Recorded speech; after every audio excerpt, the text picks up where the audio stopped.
Hello everyone. आज हम पढ़ेंगे the equation of continuity.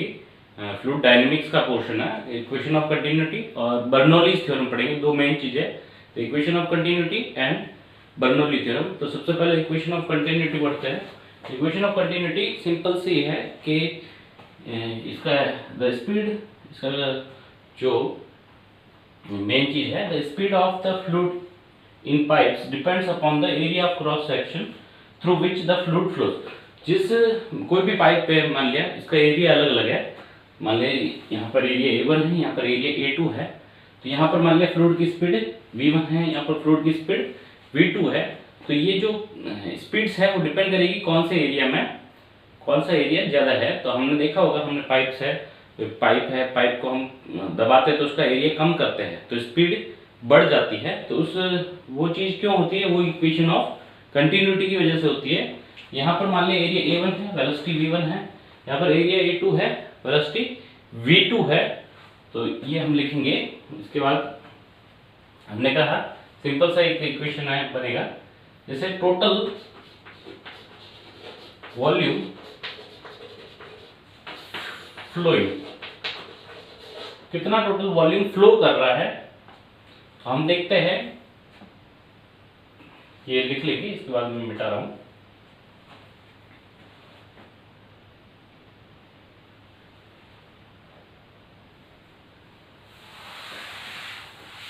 Total volume कितना फ्लो कर रहा है, टोटल वॉल्यूम फ्लो कर रहा है हम देखेंगे। मान लीजिए ये एरिया A1 है, इंटू यहाँ पर मान लीजिए थोड़ा सा डिस्टेंस जा रहा है डेल्टा एक्स, हमारे पास डेल्टा एक्स। ओके, दूसरी चीज डेल्टा x1, यहाँ पर हम लिख सकते हैं A2 इंटू, यहाँ पर अगर मान लीजिए कितना आगे जा रहा है, फ्लूइड आगे बढ़ रहा है, डेल्टा x2 आगे बढ़ रहा है, किस पर्टिकुलर यूनिट टाइम में डेल्टा x2 बढ़ रहा है, यहाँ डेल्टा x1 बढ़ रहा है। तो area into A2 equal to A2 into delta x2। तो ये हमारे पास वॉल्यूम फ्लो कितना कर रहा है, पर यूनिट टाइम वॉल्यूम फ्लो कितना करेगा। तो हमें पता है कि एक पर्टिकुलर 1 सेकंड में यहाँ से जितना वॉल्यूम पानी का जाएगा या वाटर या फ्लूइड का जाएगा, आगे उतना ही वॉल्यूम आगे बढ़ेगा। तो volume per unit time, volume flowing per unit time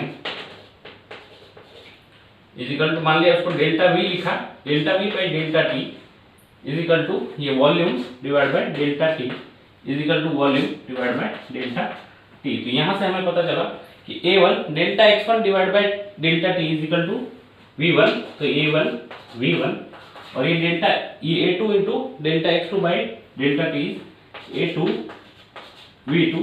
और ये हमारे पास हो गया total volume flowing per unit time, जिसको हम लिख सकते हैं Q। Q हमारा क्या है, वॉल्यूम फ्लोइंग, वॉल्यूम फ्लो कर रहा है, फ्लोइंग पर यूनिट टाइम, जिसको हम Q से डिनोट करते हैं, जिसकी ऐसा यूनिट होगी, इसकी ऐसा यूनिट है वॉल्यूम, मतलब मीटर क्यूब पर सेकेंड, कितना 1 सेकेंड में कितना वॉल्यूम फ्लो कर रहा है। तो यही हमारी इक्वेशन ऑफ कंटिन्यूटी है, इक्वेशन ऑफ कंटिन्यूटी, यही हमारा इक्वेशन ऑफ कंटिन्यूटी। इसको नोट करेंगे। तो A1 V1, सो हमारे पास Q equal to A1 V1 is equal to A2 V2। Here Q क्या है, volume flowing per unit time. तो ये हमारा डेरिवेशन रहेगा।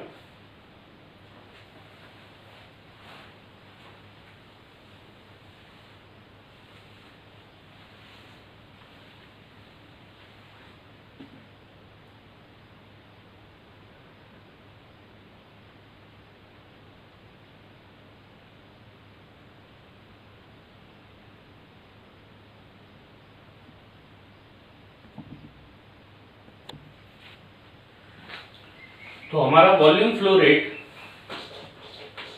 Volume flow rate, volume flowing per unit time वो फिक्स रहता है, कांस्टेंट रहता है, वो कांस्टेंट रहता है, जिसको हम Q बोलते हैं। Q is equal to A1 V1 is equal to A2 V2 equal to A3 V3। Okay, अगर मास फ्लो रेट, अगर हम कहें मास फ्लो रेट की बात करें, मास फ्लो रेट कितना होगा, तो मास भी fix amount of mass flow करेगा पर यूनिट टाइम, जिसको मास फ्लो रेट बोलते हैं। तो हमारा अगर मास इजिकल टू ये density into volume per unit time, तो ये मास अगर हम इसको लिख सकते हैं mass per unit time m by T, delta m by delta T, इसको हम लिख सकते हैं density into delta v by delta T, density into volume, mass को लिख सकते हैं डेंसिटी इनटू वॉल्यूम। तो हमारे पास ये आ जाएगा density into delta v by delta T is equal to a into v, that is rho a1 v1 is equal to rho a2 v2। अगर हमने माना है कि इसकी डेंसिटी चेंज नहीं हो, वो कंप्रेसिबल फ्लूइड नहीं हो, इनकंप्रेसिबल फ्लूइड हो, तो rho into area into volume is equal to mass flowing per unit time, जिसको हम r से डिनोट करते हैं। r is equal to rho a1 v1 is equal to rho a2 v2। ये सिंपल सा चीज है, flowing mass flowing per unit time और volume flowing per unit time. तो यही इक्वेशन ऑफ कंटिन्यूटी कहते हैं कि एक पर्टिकुलर टाइम में एक फिक्स वॉल्यूम पास करता है किसी भी क्रॉस सेक्शन को। अगर एरिया A1 है V1 से पास करता है, और अगर एरिया A2 है और वेलोसिटी V2 से पास करता है, तो A1 V1 is equal to A2 V2। तो ये हमारा वॉल्यूम फ्लो रेट है, और मास फ्लो रेट अगर निकालना है तो उसको डेंसिटी से मल्टीप्लाई कर देंगे, as simple as this.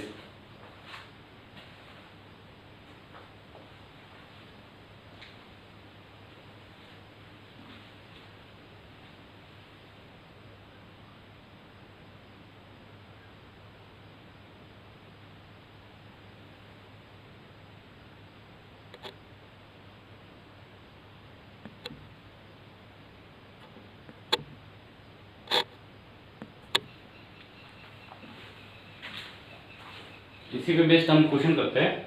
Question हमारा ये एक पानी का टैप है, नल है, नल से पानी गिर रहा है, एक क्रॉस सेक्शन एरिया दिखा रखा है, और नीचे जाने पे बॉटम नेक, नीचे जाने पे नेक्स्ट डाउन हो जाता है, नेक्स्ट डाउन हो जाता है।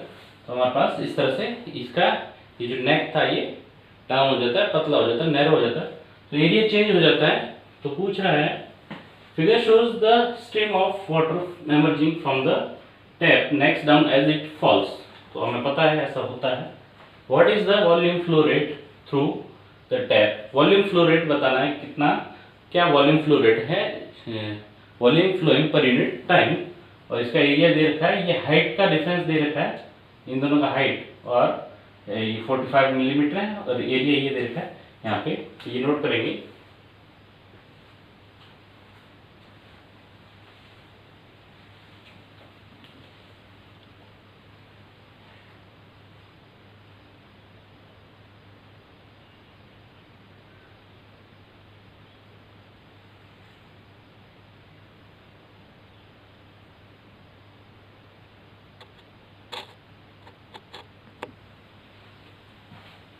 इसका सॉल्यूशन करेंगे। मान लीजिए यहाँ पर एरिया A1 A0 है दिया हुआ है, एरिया A2 है, यहाँ पर वेलोसिटी V0 मान लो, यहाँ पर वेलोसिटी V2 मान लो। तो इक्वेशन ऑफ कंटिन्यूटी है कि हमारे पास A1 V1 is equal to A2 V2, equation of continuity. यहाँ से हम लिख सकते हैं A0 into V0 is equal to A2 into V2, ये फर्स्ट इक्वेशन हमारे पास। ओके, इसके बाद एक इक्वेशन है कि ये वाटर फ्लो कर रहा है, पानी निकलने के बाद, टैप से निकलने के बाद ग्रेविटी में फ्लो कर रहा है। तो हम इक्वेशन लिख सकते हैं, और कांस्टेंट एक्सेलरेशन के साथ फ्री फॉल हो रहा है। तो हमारे पास ये यहाँ पर इक्वेशन लिख सकते हैं, ये V2, ये हाइट का डिफरेंस h है। तो हमारे पास v square is equal to U square plus 2as लिख सकते हैं। तो हमारे पास v square is equal to V2 square is equal to U कितना है, V0 स्क्वायर, ओके, प्लस कितना ऊपर कितना आया 2g, नीचे की डायरेक्शन को हमने पॉजिटिव लिया है। हमारे पास V2 square is equal to V0 square plus 2g into h। यहाँ से हमारे पास V2 की वैल्यू आ गई square root of V0 square plus 2g h आ गई। या फिर इसको दूसरे तरीके से लिख सकते हैं, V0 को हम लिख सकते हैं, ओके, हमने V0 V2 को हमने लिख लिया, V0 को हम V2 को एलिमिनेट करेंगे। ये दूसरी इक्वेशन हमारी, इन दोनों को हम सॉल्व करेंगे। इतना लिखेंगे, मैं सॉल्व करता हूँ।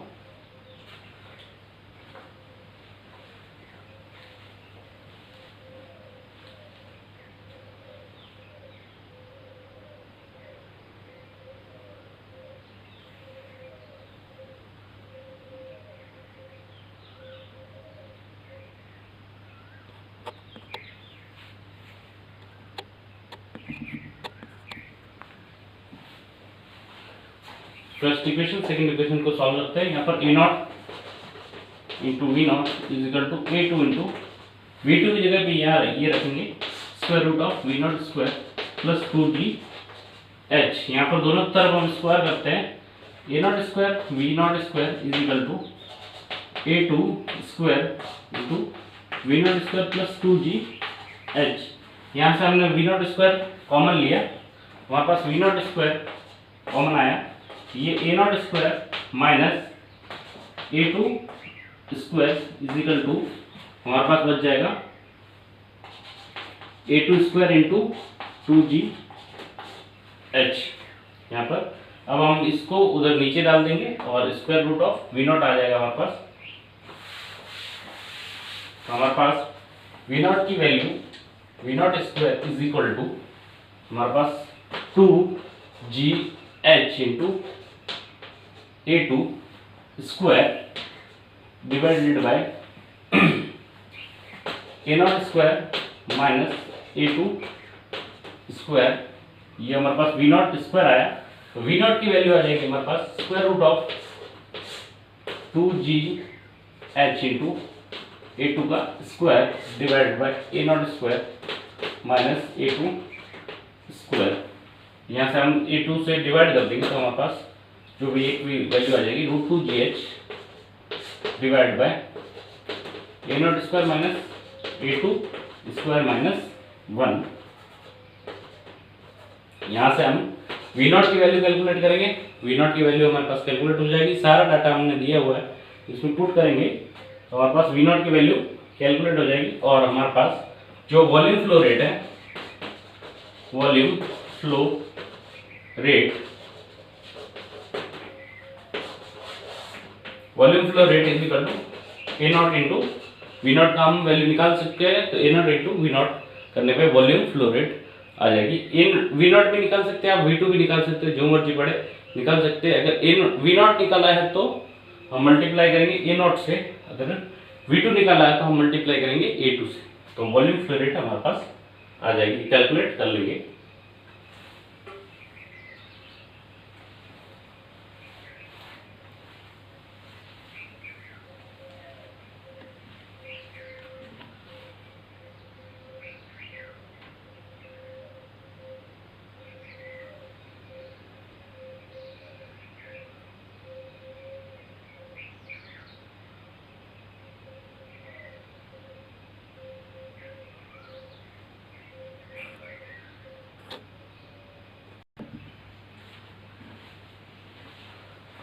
नेक्स्ट हमारा आएगा Bernoulli's theorem. Bernoulli's theorem equation of continuity एक हमने पढ़ लिया।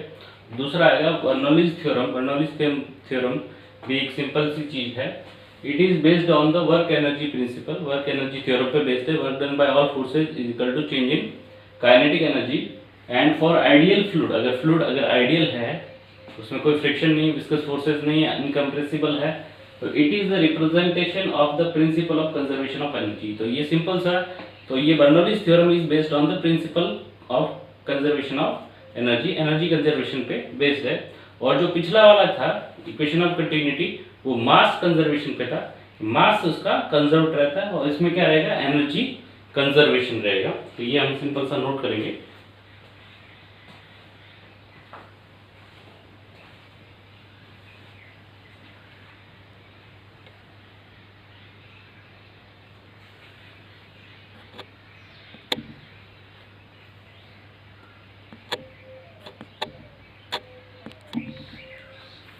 तो हमने एक मान लिया एक सेटअप है, पाइप है, पाइप का क्रॉस सेक्शन एरिया अलग अलग है और उसकी हाइट का भी डिफरेंस है। यहाँ पर मान लिया डेटम लाइन है या रेफरेंस लाइन है,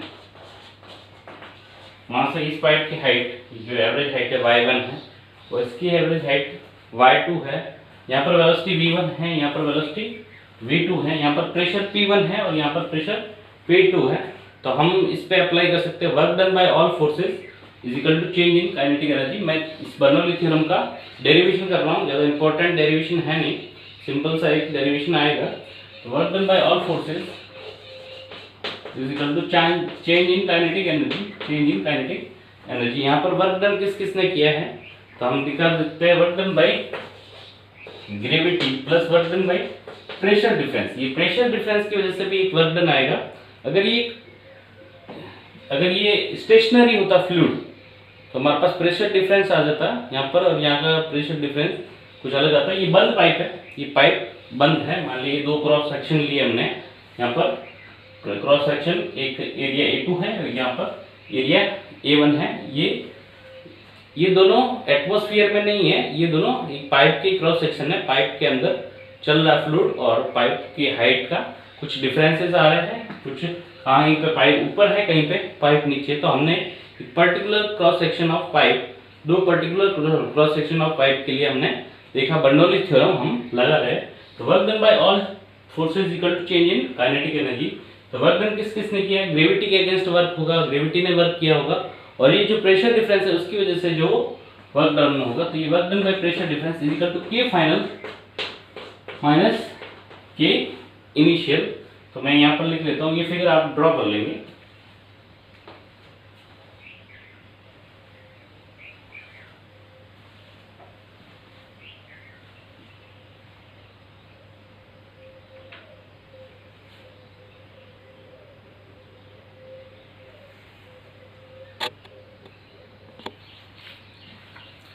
ओके, तो हमने माना कि ये यहाँ पर वेलोसिटी v1 है, यहाँ पर वेलोसिटी v2 है। एक स्मॉल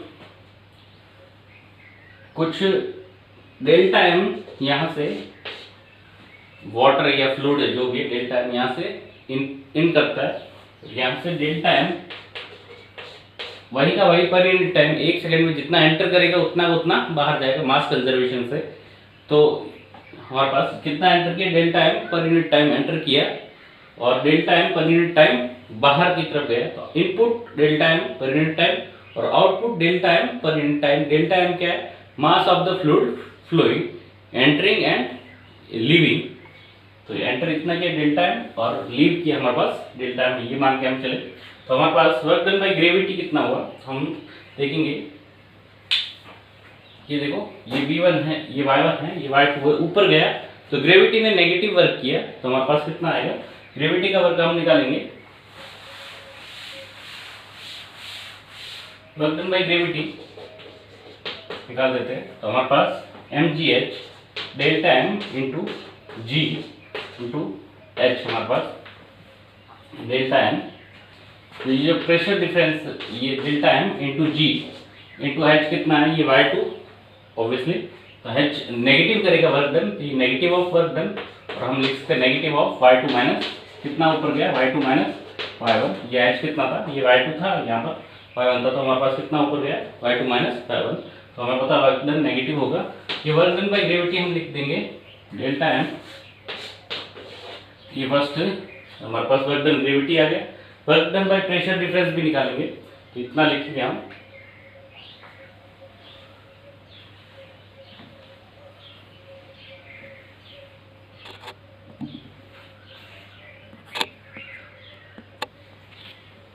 तो work done by gravity minus of delta M को लिख सकते हैं डेंसिटी इंटू वॉल्यूम, तो density into delta v, density into volume into g into y2 minus y1।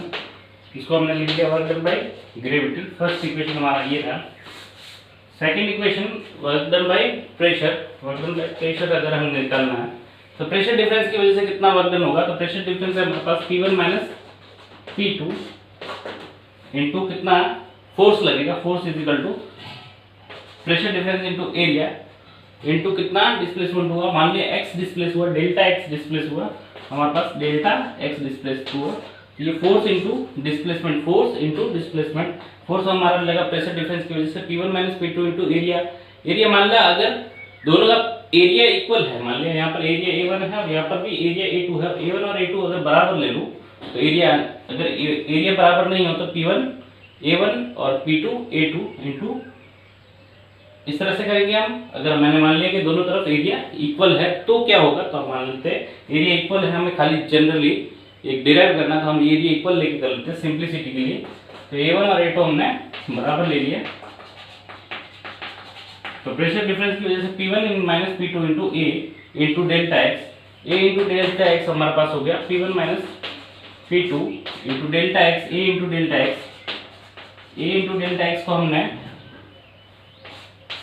ये हमारे पास P1 minus P2 into A into delta x को हमने डेल्टा V लिख दिया, वॉल्यूम हो गया, एरिया इंटू लेंथ वॉल्यूम हो गया, तो हमारे पास ये कितना वॉल्यूम फ्लो किया, तो डेल्टा V। तो हमारे पास ये दूसरी equation work done by pressure difference, pressure difference की वजह से वर्क डन हमारे पास आएगा P1 minus P2 into delta V, इतना नोट करेंगे।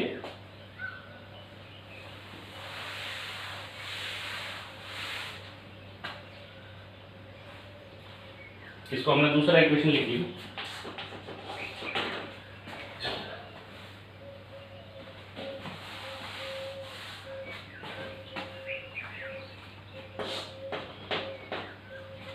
Okay,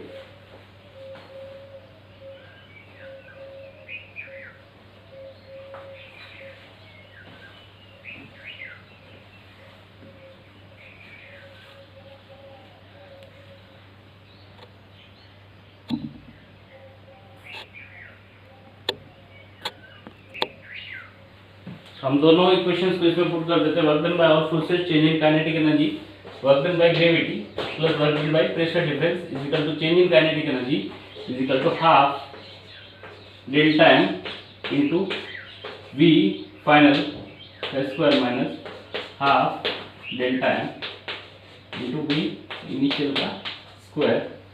okay, change in kinetic energy कितना हुआ, तो इसको V2 लिख लिया, तो हमारे पास half into delta M V2 square minus V1 square. Change in kinetic energy work done by gravity हमारे पास आ जाएगा minus rho into delta capital V into Y2 minus Y1 plus work done by pressure difference is equal to P1 minus P2 into delta capital V is equal to delta M को हम वापस लिख सकते हैं यहाँ से, तो ये हमारे पास आ गया rho into delta V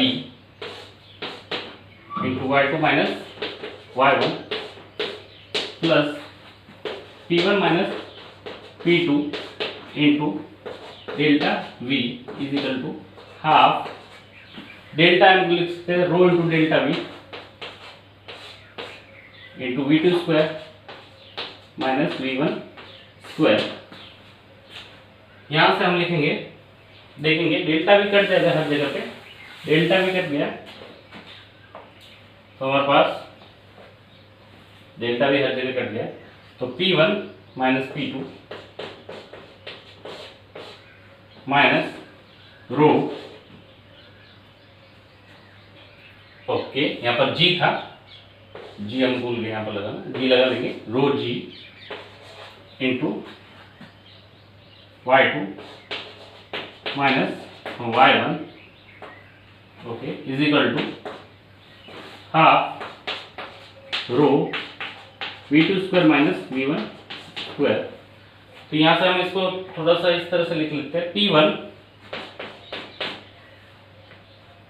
plus rho G Y1, ये प्लस हो गया रो G Y1 और ये V1 वाले टर्म इधर ले, plus half rho V1 square is equal to P2 को उधर भेज दिया, P2 प्लस ये माइनस रो G Y2 है, उधर जाके प्लस हो गया, रो G Y2 plus half rho V1 V2 square plus half rho V2 square.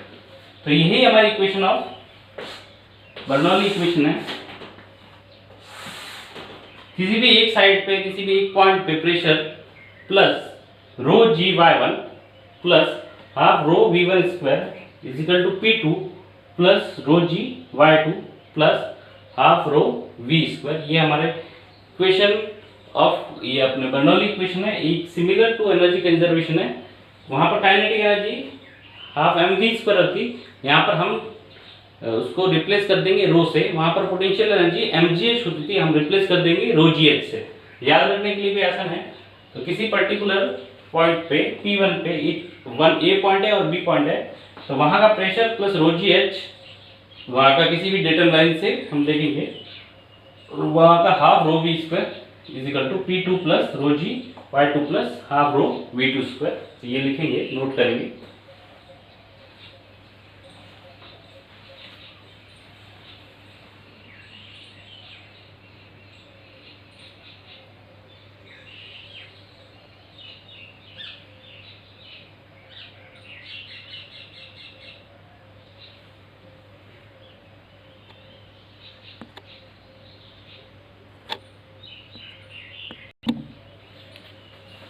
तो बर्नौली थ्योरम हमारा P1 plus rho G Y1 plus half rho V1 square is equal to P2 plus rho G Y2 plus half rho V square.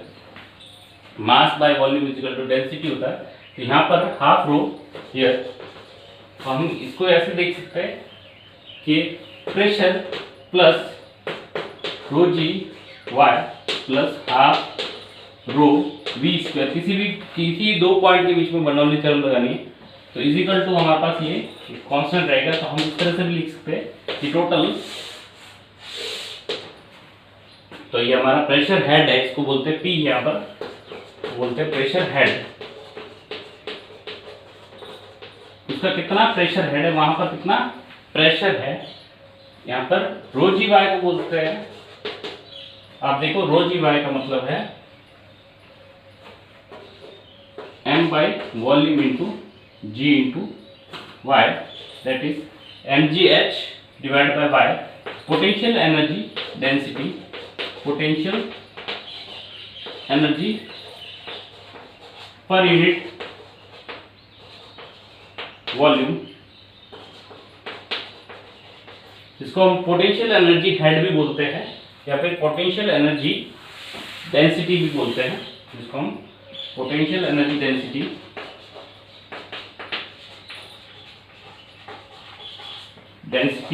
बोलेंगे या फिर pressure potential energy head बोलेंगे। और यहाँ पर एक है हाफ रो वी स्क्वायर, यहाँ पर वापस mass into half M V square, M by volume into V square. ये वी वॉल्यूम है, ये स्मॉल वी स्पीड है। तो हमारे पास half rho V square, rho को हमने मास बाय वॉल्यूम लिखा, तो half M V square kinetic energy per unit volume.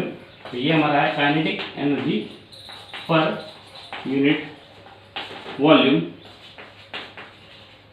जिसको हम बोलते हैं kinetic energy density, kinetic energy density. हम इसकी ऐसे यूनिट निकाल सकते हैं, joule per metre cube, joule per energy per metre cube. तो जूल पर मीटर क्यूब हमारे पास इसका भी और इसका भी जूल पर मीटर क्यूब, और पी को पास्कल भी बोल सकते हैं, जूल पर मीटर क्यूब भी बोल सकते हैं।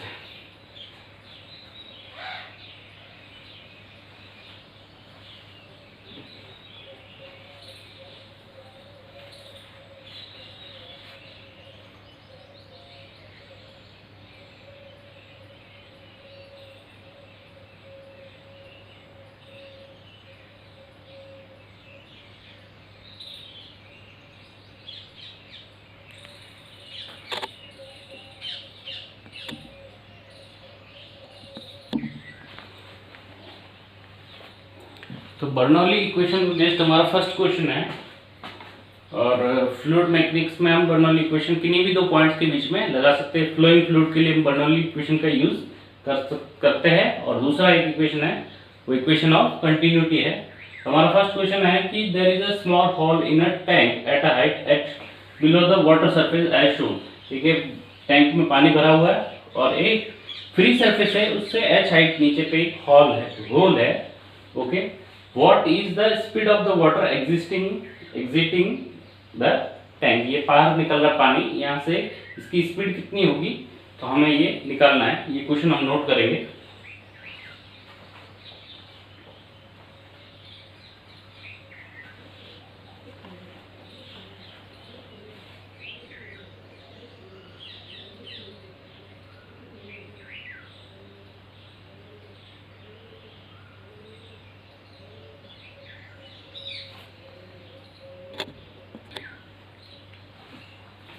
तो मान लिया यहाँ पर वेलोसिटी इसकी v2 है, और यहाँ पर मान लिया ये पानी थोड़ा नीचे भी जाएगा, यहाँ का एरिया A2 मान लेंगे।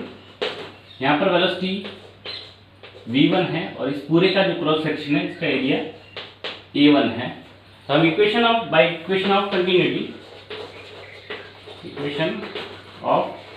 कंटिन्यूटी किन्हीं भी दो पॉइंट के बीच में इक्वेशन ऑफ कंटिन्यूटी लगा सकते हैं। ये पॉइंट P है, या फिर इसको बोल देते हैं S पॉइंट है, और ये पॉइंट T है।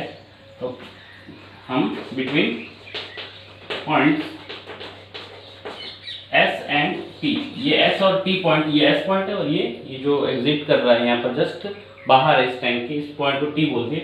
S और T पॉइंट के बीच में हमने इक्वेशन ऑफ कंटिन्यूटी अप्लाई कर दिया। Equation of continuity A1 into V2 is equal to A2 into V2। तो हमारे पास V2 is equal to A1 by A2 into V1 आएगा। अगर ये एरिया बहुत कम हो तो हमारे पास ये एरिया A2 बहुत कम हो तो हमारे पास, हम इसको नेग्लेक्ट कर सकते हैं। ये V1 कितने से आ रहा है, हम इसको नेग्लेक्ट करते हैं। पहली इक्वेशन हमारे पास ये है। ओके, अब दूसरा है इक्वेशन ऑफ बर्नौली इक्वेशन लगाते हैं हम, अप्लाइंग बर्नौली इक्वेशन। तो मैं बर्नौली इक्वेशन लगा रहा हूँ। इन दोनों हाइट का डिफरेंस 0 है, ये h है। इसको मैंने रेफरेंस लाइन ले लिया, ओके।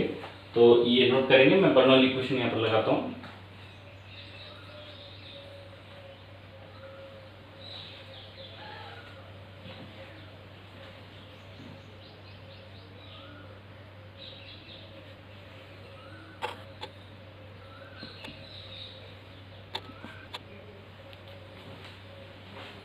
अब हम अप्लाई करते हैं, applying Bernoulli's equation between points S and T। S और T के बीच में, किन्हीं भी दो पॉइंट्स के बीच में हम बर्नौली इक्वेशन लगा सकते हैं। ये रेफरेंस लाइन लिया, मान लिया इस T पॉइंट को, हॉरिजॉन्टल लाइन को हमने रेफरेंस लाइन ले लिया। ये रेफरेंस लाइन लिया, जिसको हम डेटम भी बोलते हैं। तो ये डेटम है, तो हमारे पास कितना हाइट ऊपर है, h हाइट ऊपर है। तो हमारे पास बर्नौली इक्वेशन में यहाँ पर प्रेशर, ये एटमॉस्फेयर को टच कर रहा है, तो यहाँ का प्रेशर कितना होगा, P0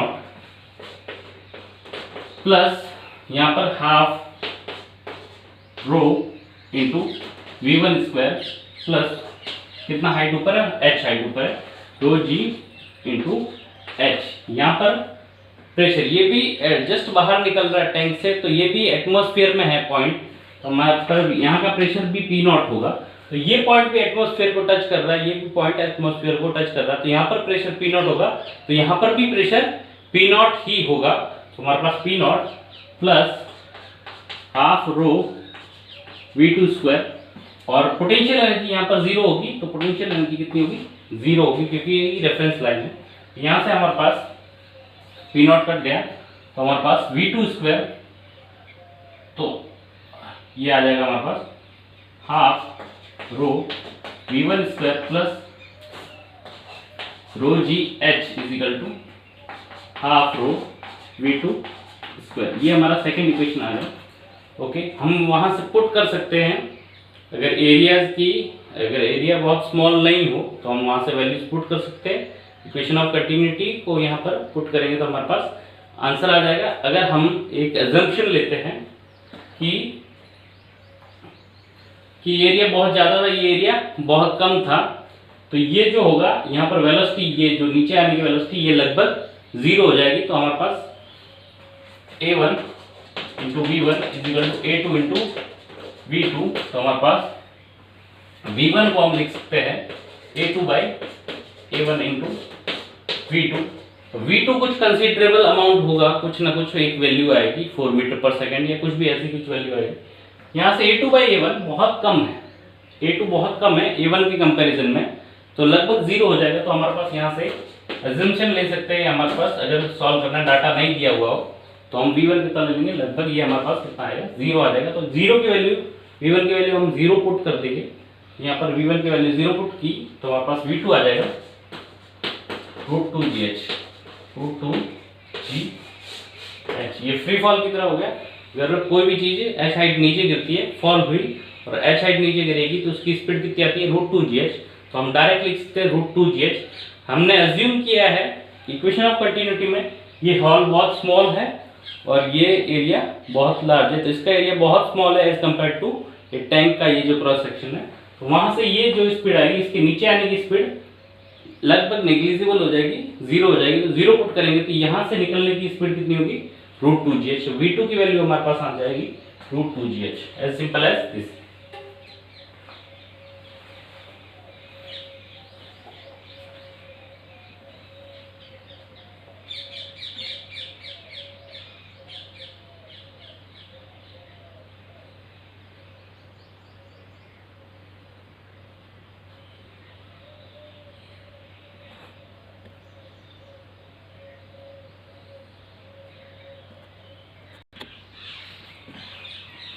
वन नेक्स्ट क्वेश्चन है, ये इस तरह का एक ट्यूब होता है जिसको साइफन ट्यूब बोलते हैं। Figure shows a siphon which is a device for removing liquid from container. एक कंटेनर से लिक्विड निकालना है तो हम एक ट्यूब का यूज करते हैं जिसको साइफन ट्यूब कहते हैं। आपने अक्सर किया होगा, जैसे एक टैंकर है उसमें से पानी आपको बाहर निकालना है ट्यूब के थ्रू, तो आप उसमें पानी भरते हैं और उसको एज इट इज उसमें डाल देते हैं। जैसे इसमें से पानी निकालना तो हमने इसमें से इसको पानी से भर दिया है इस ट्यूब को और ऐसे कैसे उल्टा कर दिया इसके तरफ, तो पानी का क्या रहेगा, वैक्यूम जो है बीच में वो क्रिएट नहीं होगा और पानी का ये तरह फ्लो बनने लग जाएगा। जैसे अक्सर किया होगा आपने, जब पेट्रोल की टंकी से आप पेट्रोल निकालते हैं तब भी आपने वहाँ पर वैक्यूम क्रिएट नहीं होने दिया होगा, एक फ्लो बनाया होगा। तो उसी तरह से ट्यूब है तो हमारे पास इसको हम साइफन ट्यूब बोलते हैं। इस तरह से ये दिखाया हुआ है, ये हाइट H1 है, ये D है और ये हाइट H2 है और यहाँ पर H1 H2 और D की वैल्यू दे रखी है। यहाँ पर ये लिक्विड भरा हुआ है, पानी है, ये मान लिया पानी निकाल रहे हैं। ओके, पूछा है with what speed does the liquid emerge from the tube at point C. इस पॉइंट पे कितनी स्पीड से निकलता है। और दूसरा है what is the pressure at point B. इस पॉइंट बी, ये पॉइंट बी है टॉप मोस्ट पॉइंट, यहाँ पर ये पॉइंट बी है, यहाँ पर कितना प्रेशर है। तो ये चीज निकालिए, यहाँ पर स्पीड निकालनी है, यहाँ का प्रेशर निकालना है। तो ये क्वेश्चन हम नोट करेंगे।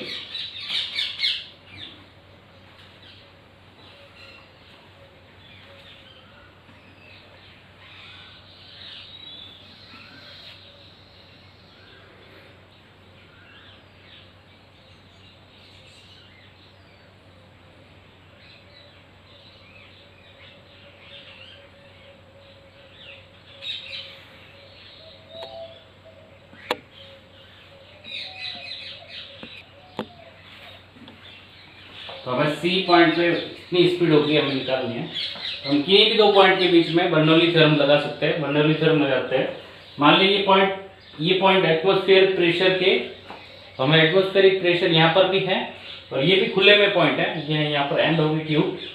तो यहाँ पर भी प्रेशर कितना है, एटमॉस्फेरिक प्रेशर है और डी पॉइंट में भी प्रेशर कितना है, एटमॉस्फेरिक प्रेशर है। तो किन्हीं दो पॉइंट के बीच में हम लगा सकते हैं। तो ये जो हमारे पास डी पॉइंट है ये यहाँ पे, मान लिया ये डी पॉइंट यहाँ पे, ये इसके अंदर नहीं होके इधर, तो हम पॉइंट डी और पॉइंट सी के बीच में बर्नौली थ्योरम लगा सकते हैं। तो Bernoulli theorem applying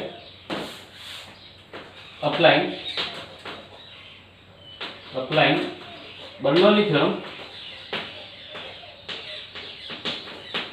theorem between कौन से पॉइंट्स के बीच में, हमारे पास डी पॉइंट और सी पॉइंट। डी पॉइंट कहीं यहाँ पे है, बिटवीन पॉइंट डी एंड सी सी। तो सी, डी और सी पे हम लगाते हैं। तो हमारे पास मान लीजिए ये डेटम लाइन है, ये रेफरेंस लाइन है, रेफरेंस लाइन है। तो जैसे वर्क एनर्जी थ्योरम में लगाते हैं एनर्जी कंजर्वेशन में, इसी तरह से यहाँ पर लगाएंगे।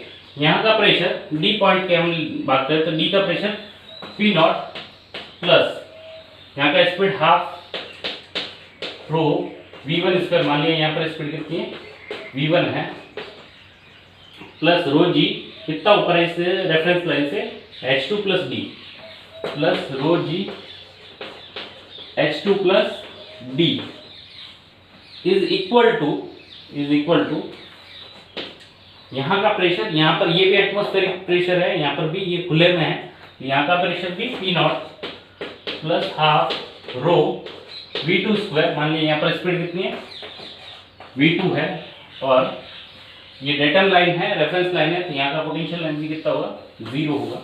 यहाँ का पोटेंशियल एनर्जी 0 होगा।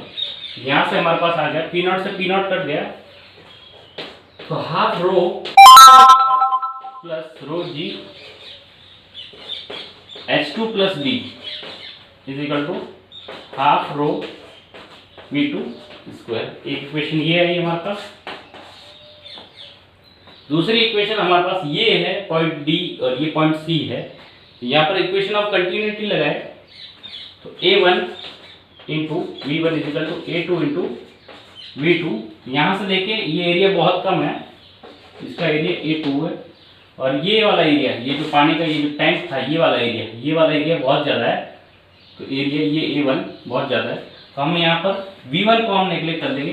यहाँ से हमें पता चला V1 कितना है, लगभग V1 अप्रोक्सीमेटली 0, जो पिछले क्वेश्चन में हमने किया था V1 0 आ गया। तो हमारे पास इस पे पुट कर देंगे, तो हमारे पास V2 की वैल्यू हम डायरेक्ट भी लिख सकते हैं। यहाँ से ये हम इतना लिखेंगे, V2 की वैल्यू V1 0 पुट कर देंगे यहाँ पे, तो V2 कितना आ जाएगा √2GH। तो V2 आ जाएगा हमारे पास √2G इंटू कितना, हाइट का डिफरेंस था, हाइट H2 प्लस डी का डिफरेंस था, तो √2G H कितना H2 प्लस डी। यहाँ से हम कैलकुलेट कर लेंगे V2 is equal to 2 into G10 into H2 कितना है 40 और D कितना है 12, तो 52 हो गया हमारे पास। सेंटीमीटर है तो उसको चेंज कर देंगे 52 इंटू 10⁻²। तो यहाँ से हम कैलकुलेट कर लेंगे, मैं आपको लिख लेता हूँ कैलकुलेट करके इसकी वैल्यू कितनी आएगी।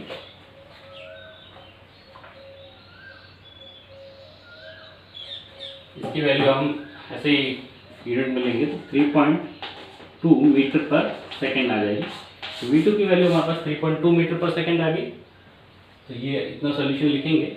हम डायरेक्ट लिख सकते हैं, अगर एरिया बहुत ज़्यादा हो, एक एरिया बहुत कम हो, तो कितना हाइट नीचे आया, तो V2 square is equal to √2GH।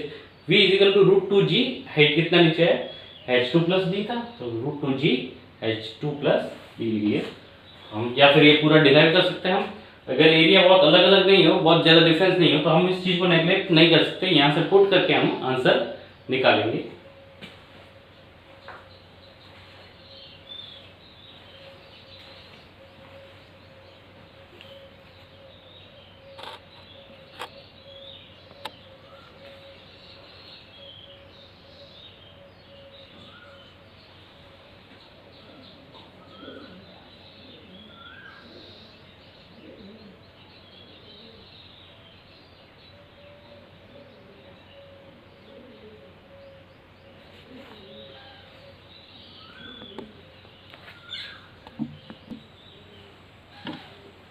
Next हमसे पूछा है बी पॉइंट पे, जो टॉप मोस्ट पॉइंट है वहां का प्रेशर निकालना है। तो बी पॉइंट पे प्रेशर एट बी पॉइंट, तो इसका बी पार्ट हम करते हैं। प्रेशर एट बी पॉइंट हमें निकालना है। बी और सी के बीच में इक्वेशन ऑफ कंटिन्यूटी लगा सकते हैं, और सॉरी बर्नौली थ्योरम लगा सकते हैं। हम अप्लाई कर देते हैं बर्नौली थ्योरम। बर्नौली थ्योरम किस पॉइंट के बीच में, बिटवीन बी और सी के बीच में, between points B and C point के बीच में। सी की वेलोसिटी हमारे पास 3.2 मीटर पर सेकंड आ गई, तो उसका यूज हम कर लेंगे। तो हमारे पास यहाँ का प्रेशर निकालना है PB,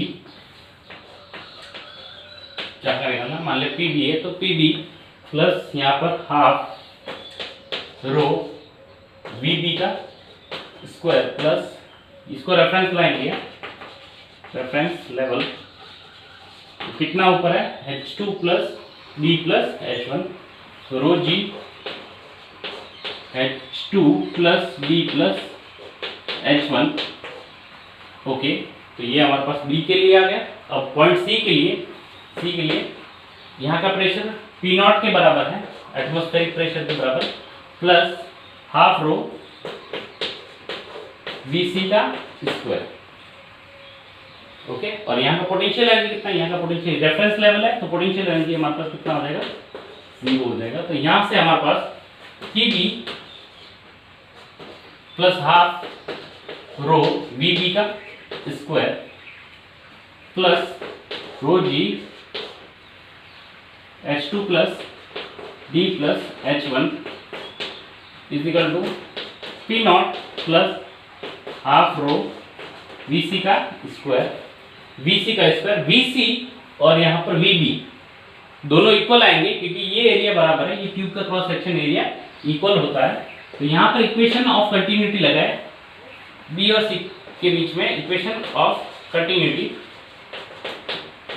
between B and C के बीच में इक्वेशन ऑफ कंटिन्यूटी लगाए। तो यहाँ का एरिया और यहाँ का एरिया सेम है, तो A at B point into VB equal to A at C point into VC। Okay, area at B point और area at C point equal है क्योंकि यूनिफॉर्म ट्यूब है, ये इक्वल आ गया। तो यहाँ से VB इजिकल टू VC आ गया, VB इजिकल टू हमारे पास VB इजिकल टू VC आएगा।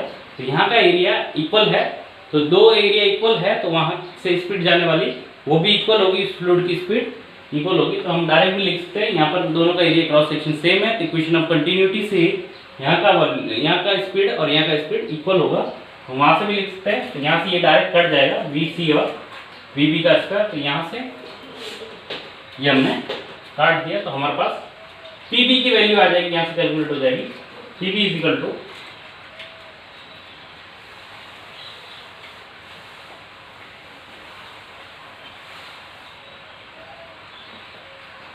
PB की वैल्यू हम कैलकुलेट कर सकते हैं।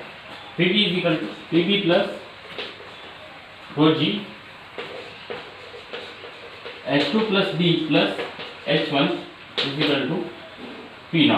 P0 की वैल्यू हमें पता है, atmospheric pressure 1.013 × 10⁵ pascal, rho water है 1000, G10, H2 D और H1 दिया हुआ, उसको सेंटीमीटर को मीटर में हम कन्वर्ट कर लेंगे। तो हमारे पास PB की value by putting the values, मैं आपको आंसर लिख लेता हूँ।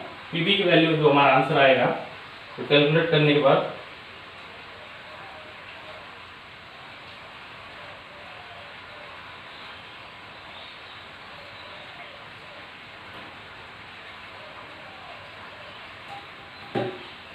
(9.2 × 10⁵ पास्कल आएगा लगभग, इतना जो भी आएगा हम कैलकुलेट कर लेंगे।